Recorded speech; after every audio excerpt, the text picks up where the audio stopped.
It's August 1991 and I'm 19 years old. I am sitting up on the bathroom counter wearing nothing but a Playtex bra and a pair of cotton underwear. And in my hand, for the very first time, I am reading the back of a bottle of Nair.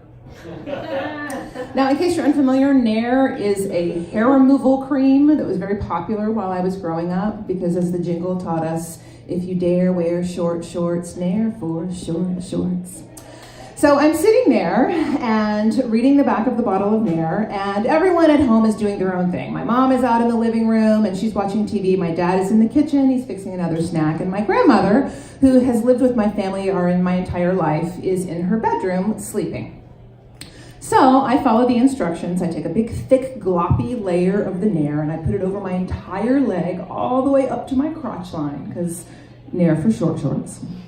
I do the same on the other leg and lather up my armpits with a nice thick gloppy layer, and while I'm at it, I decide to go ahead and put a nice thick layer right up here on either edge of my upper lip.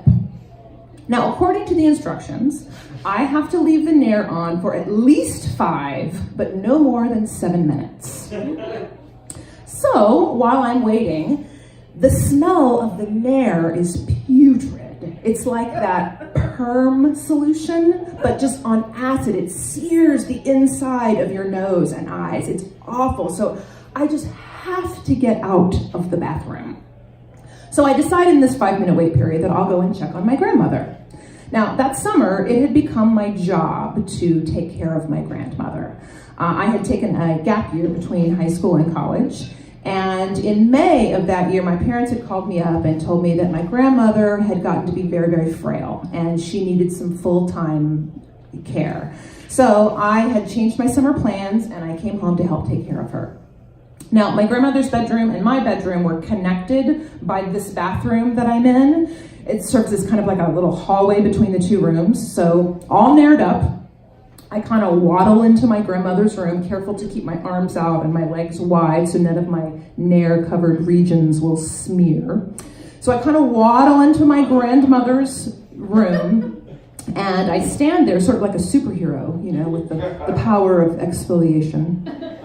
And I do what I've done every night all summer long, is I use my X-ray vision to go and stare at my grandmother's chest to make sure it is rising and falling. But this night, as I'm staring, I don't know that I see it. So I stare and stare and stare. But I just don't see her chest rising and fall. Now, I had seen on an episode of Columbo, someone had got a mirror and gone and held it up under somebody's nose to see if it fogged up. So I kind of like teeter over to my grandmother's dresser and I get this little ornate hand mirror that she had, and I sort of teeter-totter back to her, and careful to keep my arms out and my legs wide, I hold the little mirror up under her nose for a minute, and then I hold it up under her mouth for a minute, but the mirror is not fogging up. By now, I'm getting to the 5-minute mark of the Nair. But the weight of this moment is upon me, and I have to make sure that what I'm seeing is what I'm afraid that I'm seeing. So I sort of shimmy over to the corner of my grandmother's room where she kept this upholstered chair.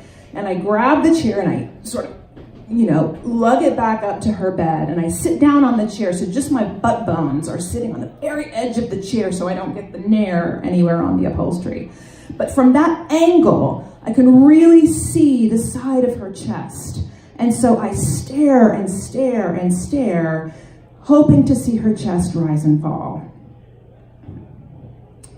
And I reach out and I grab her hand, and it's warm. So I say, "Mama." But she doesn't respond. That summer, for the past 3 months, I had seen my grandmother go from this spunky, very quick-witted woman to this very frail, bird-like woman who rarely knew who I was. It wasn't long before she couldn't feed herself, and she had to be spoon-fed, and she was in diapers. It had been a very, very long summer.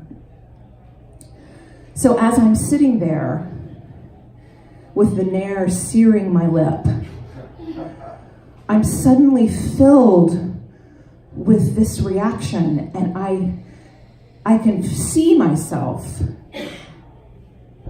sitting there with this Nair-covered lip, and all of a sudden I just started laughing.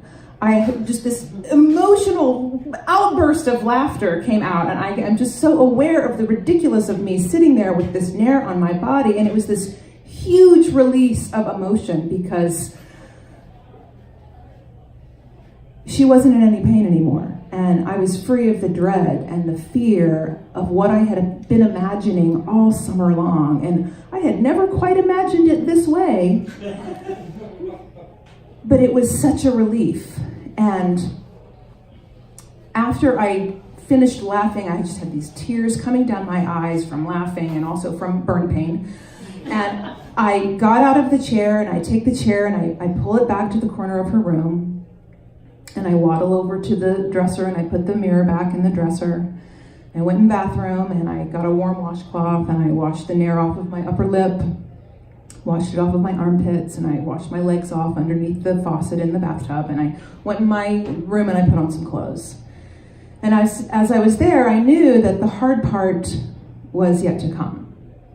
The part where I had to go out into the living room and tell my parents that Mama had passed away. And I knew that as soon as I did that, nothing would be the same. So I went one last time back into my grandmother's room, and I took the covers and I pulled them up under her chin, and I kissed her on the forehead, and I thanked her for waiting, because my grandmother had a great sense of humor. And I know that she waited to shed the burdens of her earthly existence until a moment that I was also shedding some unwanted body hair. And the burns that I had, and the huge beet red burn mustache that I had for 3 weeks following that, eventually healed, and it was a reminder to me that soon my heart would heal too.